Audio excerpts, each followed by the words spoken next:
Well, my picture, it has no name, and it's here found here in Tucson, or specifically, it's found here in my house.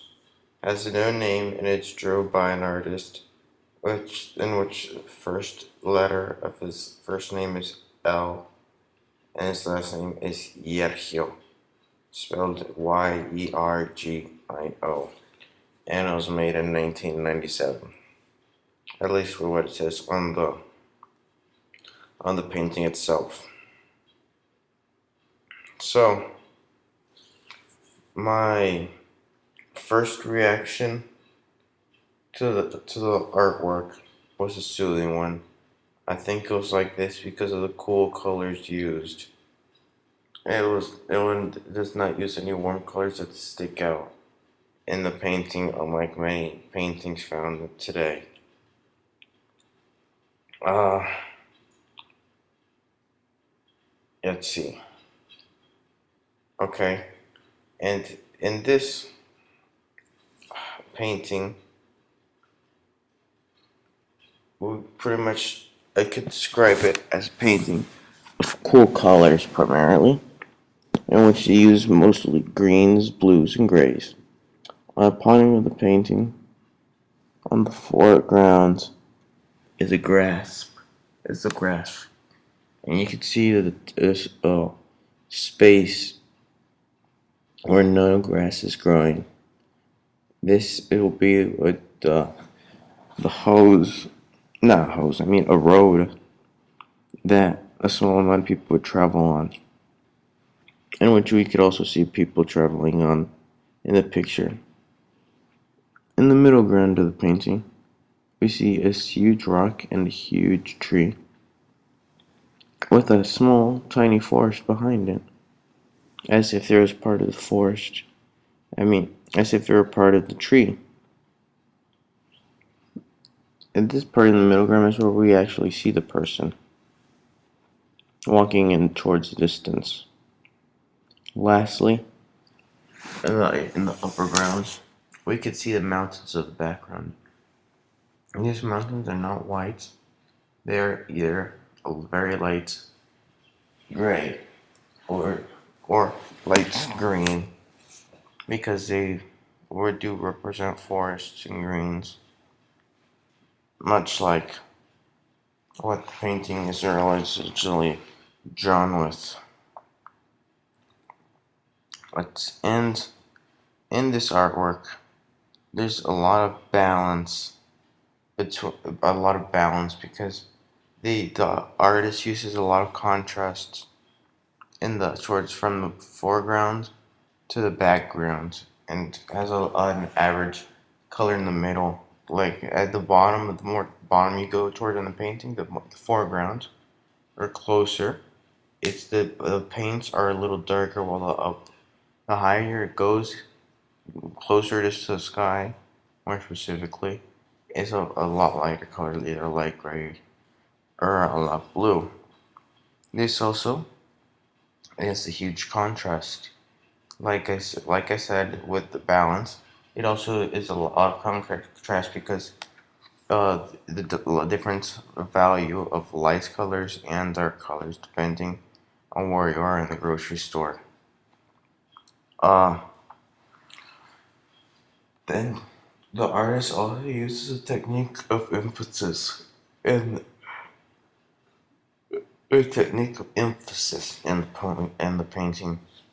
What has the most emphasis is the huge tree and rock in the middle of the painting with the small forest behind it.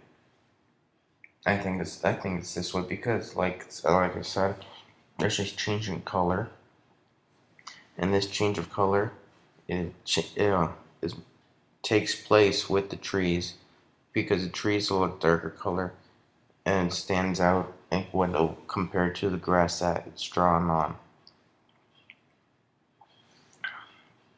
The painting also has a sense of rhythm and movement.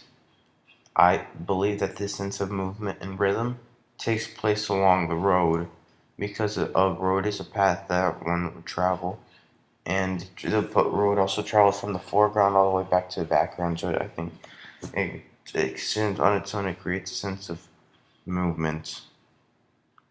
When the artist choices material, he drew on canvas and then used paints, and these paints attributed to the author's style, in my opinion, because they attributed to a realistic style, but not completely realistic.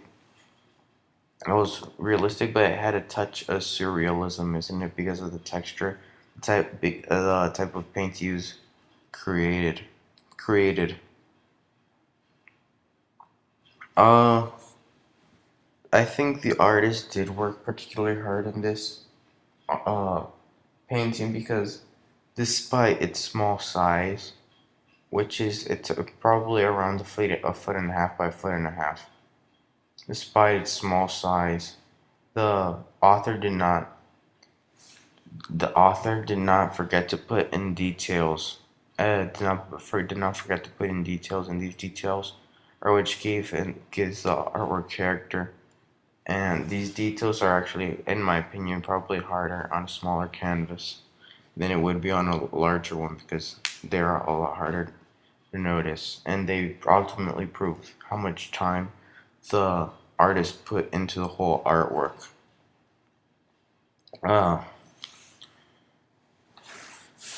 during when I look at this piece of art, it gives me a sense of relaxation and a relatively soothing emotion.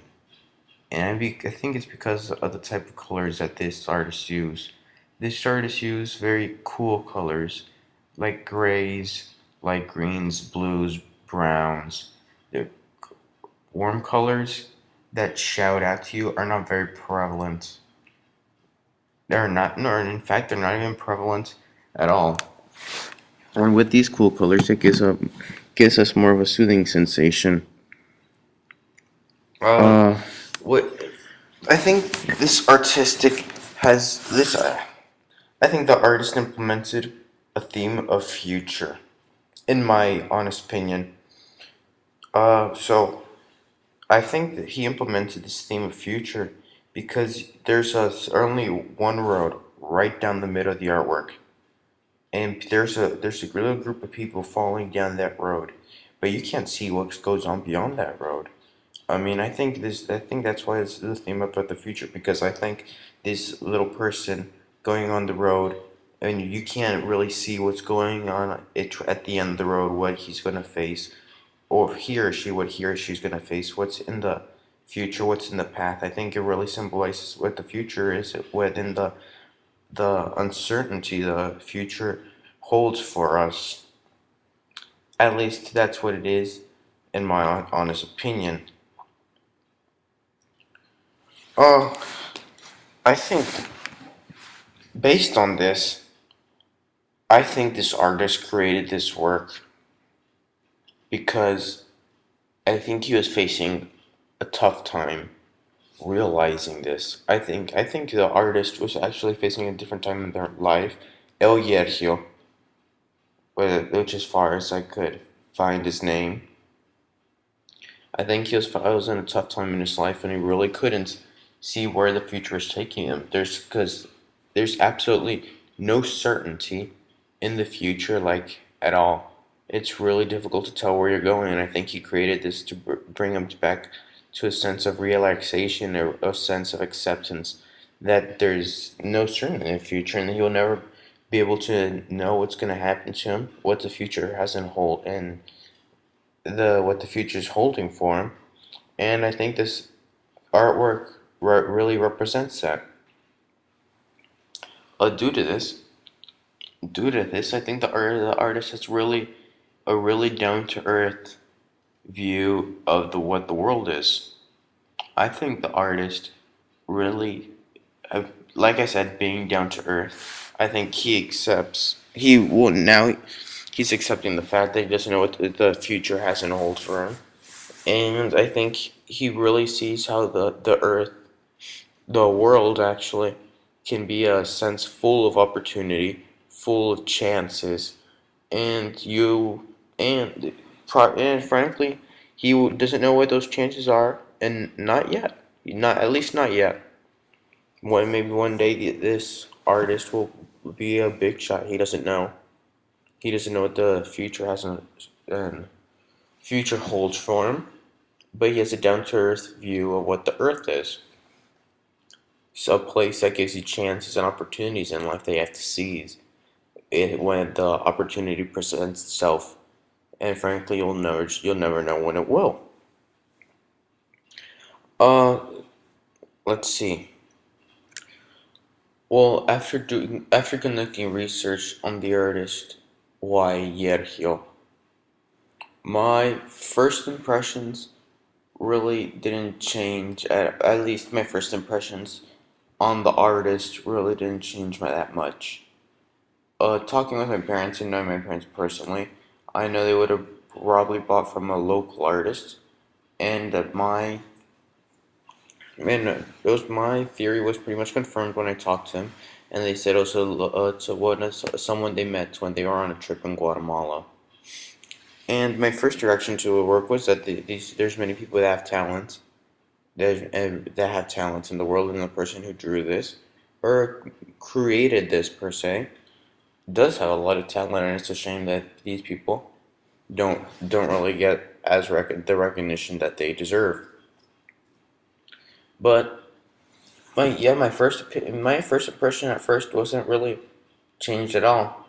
That aside, when I first saw the painting, and not consider the social factors of the artist, I really thought it was someone who had a lot of talent.